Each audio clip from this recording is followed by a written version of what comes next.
Hey everybody, this is Nick on Control Nick, and today I'm going to teach you all about find and replace in Excel. It's a simple function, but something super useful and practical. Let me show you what it is in the Excel workbook. So firstly, you can find and replace under the Home tab in your Excel workbook, and then over to the right, you can see you have a drop down under Find and Select.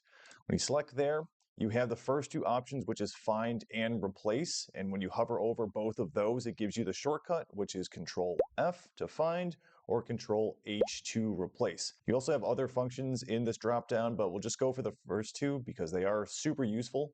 What we have in the workbook are a couple of different columns, and this is essentially a contact list with different notes for some of these contacts. So you can see you have John Smith twice, you have their email address, and it kind of looks like this is a contact list that you've been given that is pretty cluttered, and oftentimes we use find and replace as an easy way to clean up data that was scraped together when going to an event, for example, or a webinar, and people filled in information manually, but they didn't fill it in consistently across the board. So let's show you what both of these functions, find and replace, can do for you. Firstly, you use find if you want to find something specific. Now, one thing that's important to note is find will not work for formulas that are outputting information.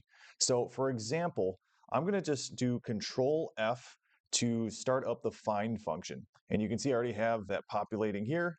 So let's use column D where you have phone numbers, and you can see a different subsets of phone numbers populating here.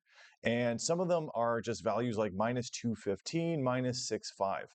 Now, if I click onto -215, you'll notice it's actually a formula that's populating based off of this phone number that's been put in.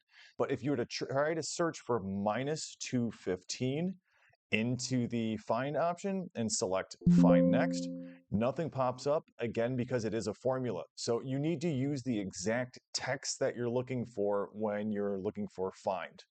Also, what's really important to know is you can narrow down for Excel in a specific location if you want to find or replace in that specific location. Meaning, if you want to only find items in column B, you would just select all of column B.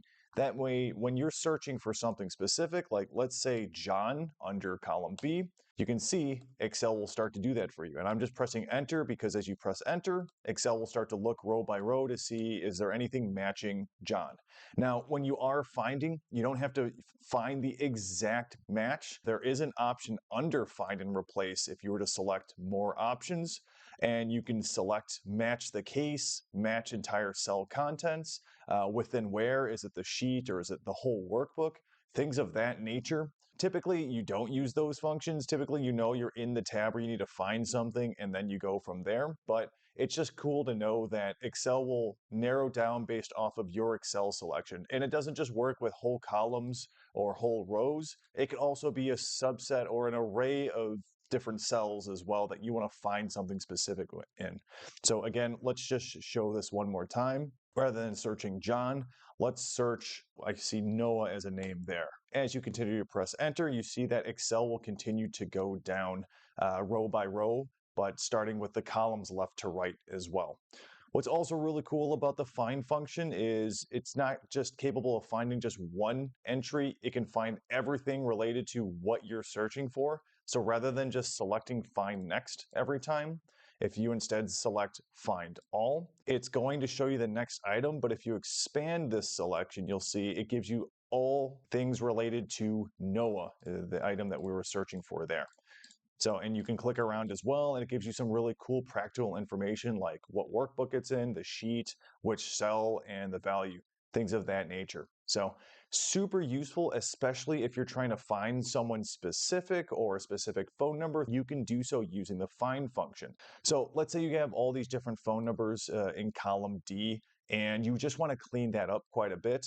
Now you can see throughout these phone numbers, there's a lot of inconsistencies. Some of the phone numbers have spaces in between and pluses, some have 00, and then the minus symbol. Some are equal signs. So it is not consistent, and you really want to clean this up because maybe you want to use these phone numbers to be added to some sort of database, or just easier for you to track and search if you were to make a table out of this. Let's stick with replace.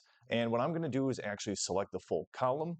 And let's start cleaning this up. Maybe we don't want to have any plus sign showing in the phone numbers. So I'm just going to say, what do you want to find, which is the plus symbol?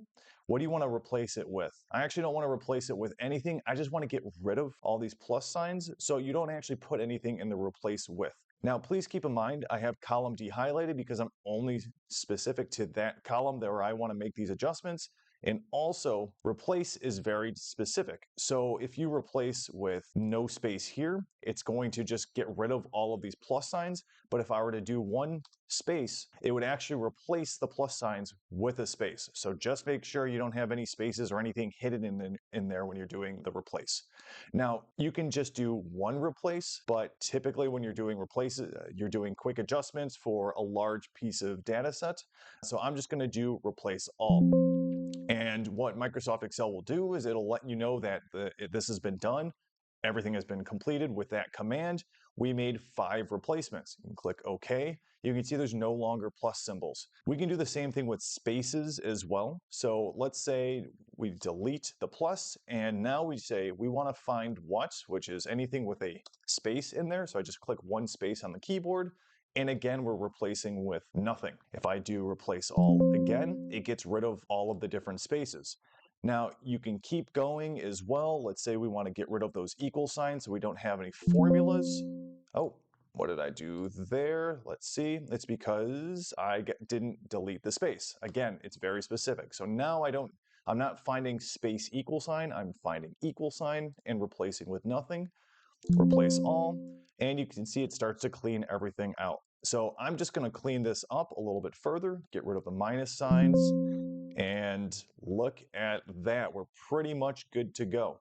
Now, the last thing I actually want to show is you don't just use find and replace to get rid of things in your text, but you can also use it to actually replace words and numbers as well. It can also be used to change how the text actually looks. So getting rid of upper cases, maybe replacing with lower cases. Let me show you what I mean. So for example, in column E, we have a bunch of random notes for each of these customers.